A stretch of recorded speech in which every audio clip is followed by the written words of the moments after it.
ये च बुद्धानागता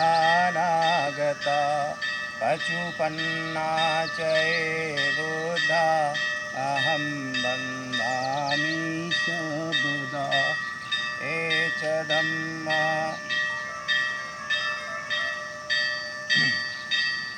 पावन भिक्षु संघ के चरणों में 3 बार वंदना करते हुए मैं पावन भिक्षु संघ को वंदन। आज बड़ा ही पावन अवसर है कि मुरैना के भाइयों के सहयोग से, उनके भाग्य से हम लोगों का भी भाग्य जागा कि भंते जी का एक दिन का समय हम लोगों को यहाँ मिल गया, जिसका उपयोग हम लोगों ने आज सुबह से भंते जी के सानिध्य में हम लोग सभी लोग बड़े ही भावपूर्ण और श्रद्धा के साथ उनके सानिध्य में हैं। और मैं तो बोल सकता हूँ तथागत से विनम्र अनुरोध और प्रार्थना करता हूँ कि ऐसे अवसर हमेशा हम लोगों को मिलते रहें और धम्म का लाभ हम लोग लेते रहें। दोस्तों, भले ही यहाँ संख्या हम लोगों की कम है, लेकिन संख्या बल से ज़्यादा फ़र्क नहीं पड़ता है। फ़र्क इससे पड़ता है कि हम लोग कितना सीलों का परिपालन कर रहे हैं, कितना आचरण में ला रहे हैं और कितने धम्म में हम लोग गहरे उतर रहे हैं। तो इसमें यहाँ जितने भी लोग हैं सभी सीलवान हैं और सभी धम्म को अच्छी तरीके से श्रद्धा नवत होकर मानने वाले हैं।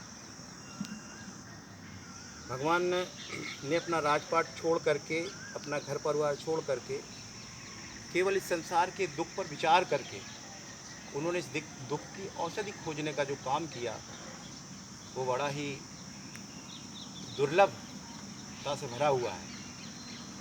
भगवान राजकुमार थे, उनको 3-3 महल थे, किसी प्रकार की कोई कमी नहीं थी।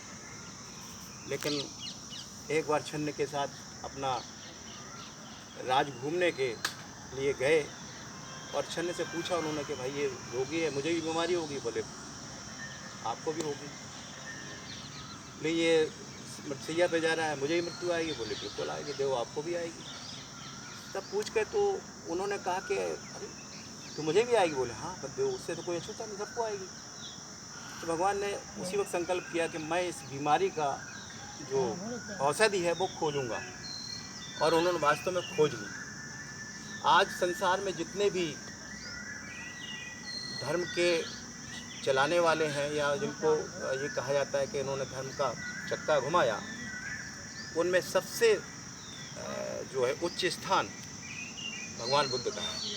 क्योंकि उन्होंने ईश्वर की कल्पना नहीं की, उन्होंने भाग्य और भगवान की कल्पना नहीं की। उन्होंने इस बात की कल्पना की कि मेरे धम्म के केंद्र बिंदु पर आदमी है और आदमी दुखों के पार कैसे जा सकता है। यदि दुखों के पार आदमी चला जाए तो उसे उस सुख की प्राप्ति हो सकती है जो सुख की आदमी कभी सोच भी नहीं सकता। और भगवान ने इसी 6 साल के करीब उन्होंने कठिन तपस्या करने के बाद, जिस पर्वत का नाम प्रागबोधि है, जिसे हम लोग ढूंगेश्वरी भी कहते हैं और बहुत से लोग घूम के आए होंगे, वहाँ बड़ी कठिन तपस्या की। और कठिन तपस्या क्योंकि मान्यता थी उस ज़माने में कठिन तपस्या से ज्ञान मिलता है और इस उद्देश्य की प्राप्ति होगी, तो भगवान ने उसकी